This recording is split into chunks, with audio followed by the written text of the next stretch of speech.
In the ancient land of Israel, darkness had fallen over the hearts of the people.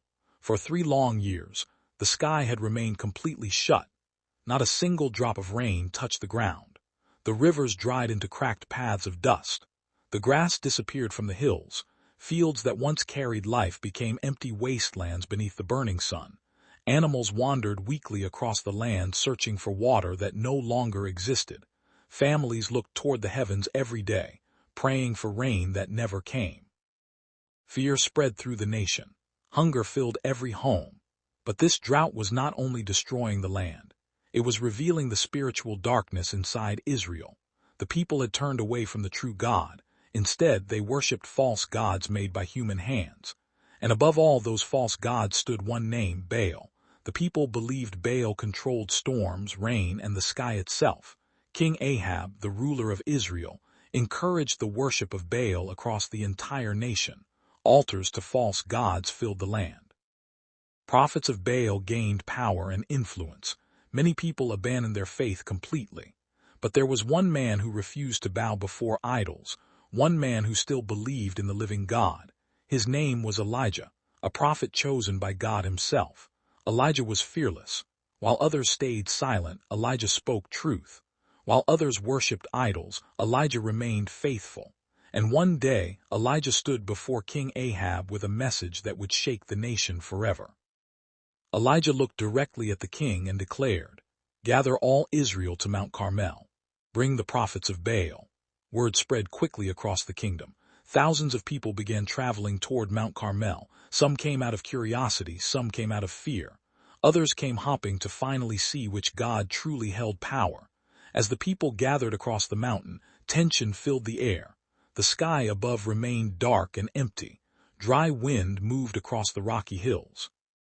The entire nation seemed frozen in anticipation.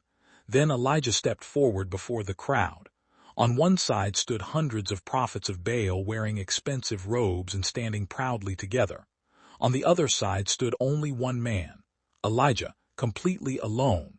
The difference in numbers seemed impossible, hundreds against one. But Elijah showed no fear. He stepped toward the people and shouted with a powerful voice, "How long will you stand between two opinions? If the Lord is God, follow him. But if Baal is God, then follow him." The people stared silently. No one answered. Fear controlled them. Many knew the truth in their hearts, but they were afraid to speak.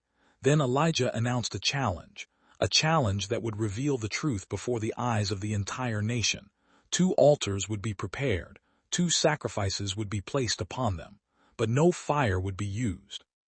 Prophets of Baal would pray to their God, Elijah would pray to the Lord, and whichever God answered with fire from heaven, he alone would be declared the true God. The people immediately agreed. The challenge had begun. The prophets of Baal went first. Confidently, they built their altar. They carefully arranged the wood. Then they placed the sacrifice on top.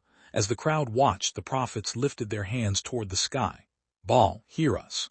Their voices echoed across Mount Carmel. The people watched carefully, but nothing happened. The altar remained silent. Minutes passed beneath the heat of the sun. Still nothing happened. The prophets shouted louder, "Baal, answer us." They began dancing around the altar wildly. Dust rose into the air beneath their feet. Sweat covered their faces. The hours continued passing. Morning slowly turned into afternoon.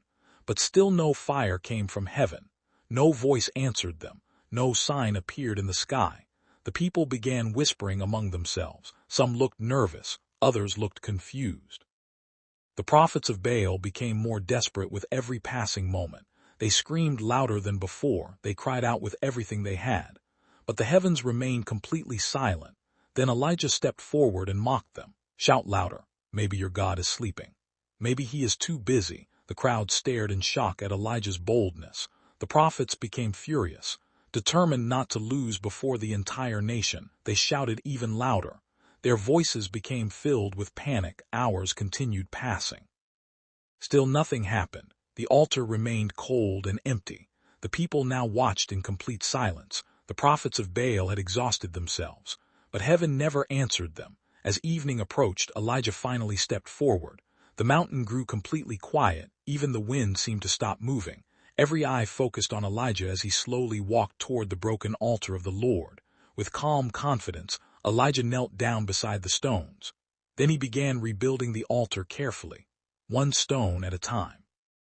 12 stones in total, one stone for each tribe of Israel. As Elijah rebuilt the altar, the people watched silently. Every movement carried meaning. Every stone reminded Israel of who they once were, a people chosen by God. When the altar was complete, Elijah arranged the wood carefully. Then he placed the sacrifice upon it. But Elijah was not finished. He suddenly turned toward the crowd and gave a shocking command. Pour water on the altar. The people looked confused. Water was extremely precious during the drought. But they obeyed. Large jars of water were poured over the sacrifice. Water soaked the wood completely. Then Elijah spoke again. More water covered the altar. Everything became drenched. Still Elijah commanded, one more time. Again the people obeyed. Water flowed around the altar like a river. The sacrifice was completely soaked. The wood was dripping with water. Now everyone knew something important. No human trick could create fire on an altar soaked this heavily. The atmosphere became intense. The prophets of Baal stood silently in defeat. The people stared at Elijah with nervous anticipation. Then Elijah stepped forward alone before the altar. He lifted his eyes toward heaven and prayed a simple prayer. Lord God of Abraham, Isaac, and Israel, let it be known today that you are God. Answer me, Lord. Me so these people will know you are the true God. The mountain became completely silent. For one brief moment, nothing moved. Then suddenly, fire fell from heaven. A massive explosion of heavenly fire crashed onto the altar with terrifying power. Flames consumed the sacrifice instantly. The wood disappeared within seconds.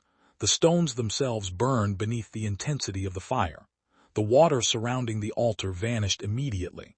The heat shook the mountain. The people stumbled backward in shock and fear. Some fell to their knees instantly. Others covered their faces in terror. The fire from heaven had answered Elijah.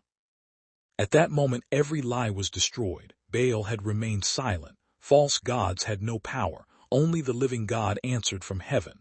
The crowd fell face down to the ground, crying out together, "The Lord, He is God! The Lord, He is God!" Voices echoed across Mount Carmel. Fear turned into awe, doubt turned into belief. The nation had witnessed the power of the true God with their own eyes. Then Elijah climbed higher upon the mountain. He looked toward the distant horizon. For years the sky had remained empty. But suddenly something appeared. A tiny cloud, small at first, barely visible in the distance. Then the wind began to rise. Dark clouds quickly spread across the heavens. Thunder rolled across the mountains. Lightning flashed through the sky. And after 3 long years without rain, the heavens finally opened. Heavy rain poured down across the land of Israel. Water rushed across the dry ground. The drought was finally over. The same God who answered with fire from heaven had also sent the rain. And from that day forward, the people would never forget what happened on Mount Carmel. The day heaven answered with fire. The day the true God revealed His power before an entire nation. The day fire fell from heaven.